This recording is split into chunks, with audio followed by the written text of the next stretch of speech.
welcome to Malaga. It's almost like a big supermoto. Welcome to the launch of BMW's new R1300Gs. So this is a massive bike for BMW. Most important GS probably in 40 years. There is no similarity really between the old bike and the new bike. The engine is completely different, chassis is completely different, suspension is completely different. Still got a boxer layout and telelever and paralever suspension. It's kind of like the only similarities, but it's completely new. Lighter, more powerful with more advanced electronics.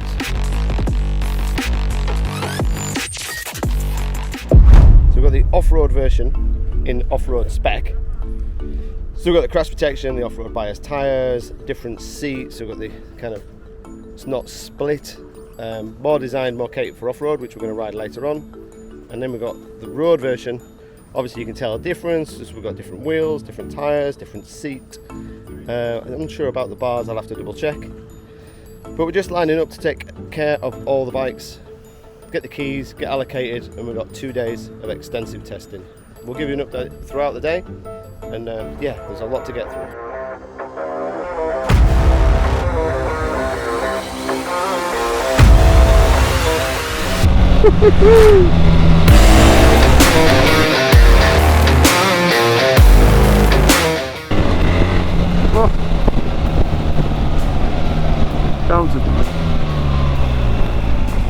So quite heavy on the brakes there. You can feel the ABS working on the rear, but not on the front. We've got cornering ABS, which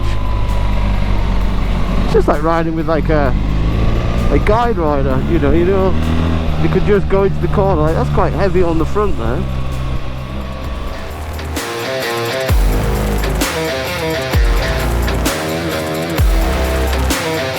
Okay, the GS is fun. I mean, the old one was fun, but this is a whole new level of fun that the old GS never had.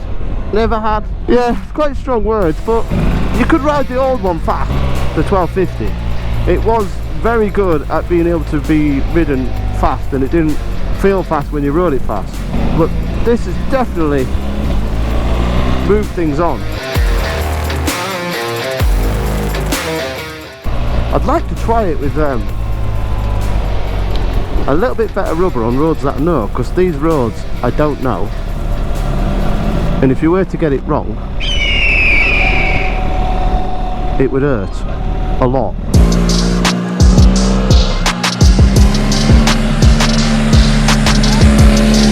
So just flick to the race dash, or racier dash, in the sports setting. How, as you can see, we've got active lean angle, which works off the IMU. 38 degrees of lean, 0 degrees of lean.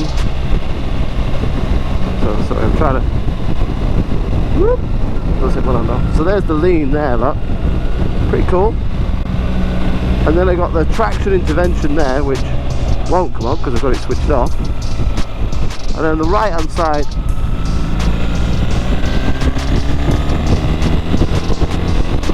I've got the brake pressure. See that go up there when I hit the brakes? It's cool, isn't it?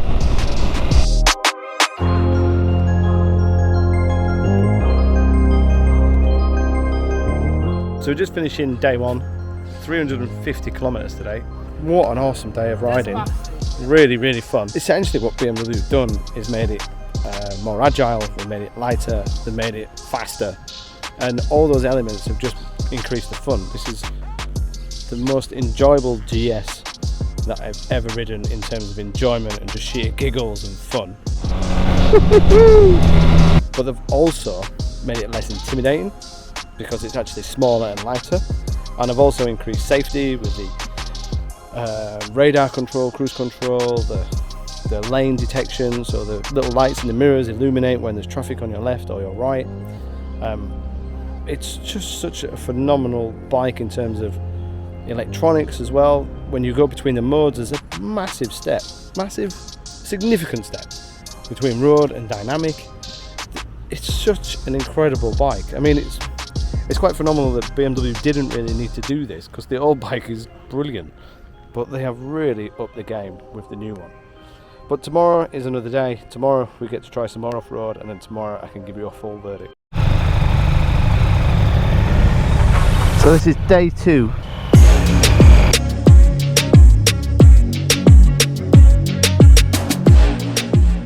Today is off-road. So we're on the trophy bikes. We've got a bit of crash protection. We've got more off-road bias tyres. Oh, that feels a little strange straight away. So we're going to head off to some off-road trails. Then we have an enduro park. In terms of modes, we've now got Enduro Pro, we've got Rain, Road, Enduro and an Enduro Pro. So on the other bike we had an Eco and we had the Dynamic. So rather than having Dynamic for sports riding, we've got Enduro modes. So I'll put that in Road because we're on the road. And then yeah, everything else switchgear is the same as before. It's basically like a wish list when you buy your GS. So you tick all the accessories, decide what you want. For example, this has got the enduro biased seat. It's a bit slimmer, actually quite a lot slimmer, flatter so you can move up and down the seat. Pillion size is reduced. Again, this is all for, well, the idea is you're enduro riding, so you're probably not going to take a pillion as often, but the list of specifications for this bike is pretty incredible.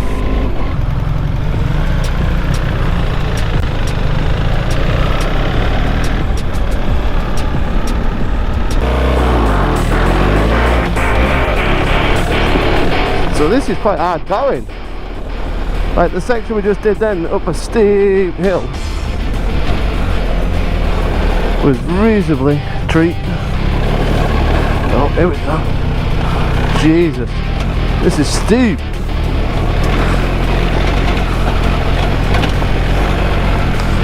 Steep, dusty, rocky, second gear,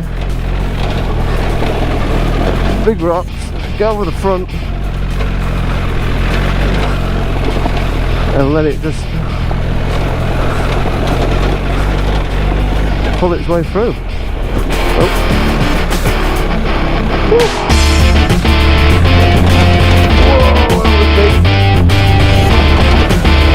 wow, this is tough going.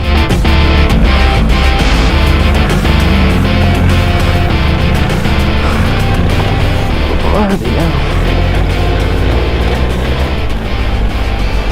Oh, now a bit of sunshine and dust.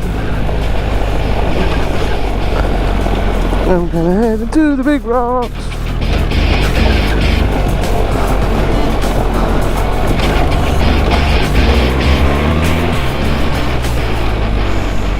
Oh shit, nearly off.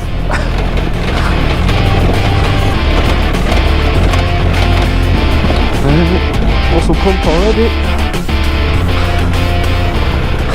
So we just finished kind of the off-road day, which is really good actually, because we did some nice trails, and then we actually went to like a digged out quarry and did some real tricky stuff, like quite a big bouldery, quite steep descents, and yeah,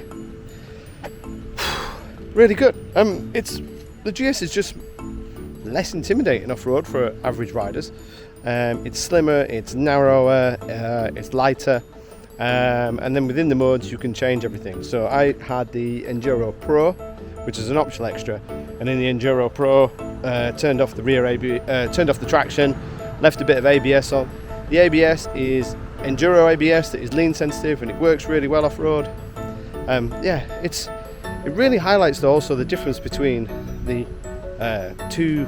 Well, it's the same GS, but it shows how much you can change on the optional extras. So we had the non-adjustable lowered screen, we had the pegs without the rubber, we had the off-road bias tyres, we didn't have the radar setup, we had the Enduro seat, which is much flatter, I imagine over long distance is a little bit harder, but it just shows how you can just tick a few boxes and transform a GS into a luxury tourer into something more than capable off-road.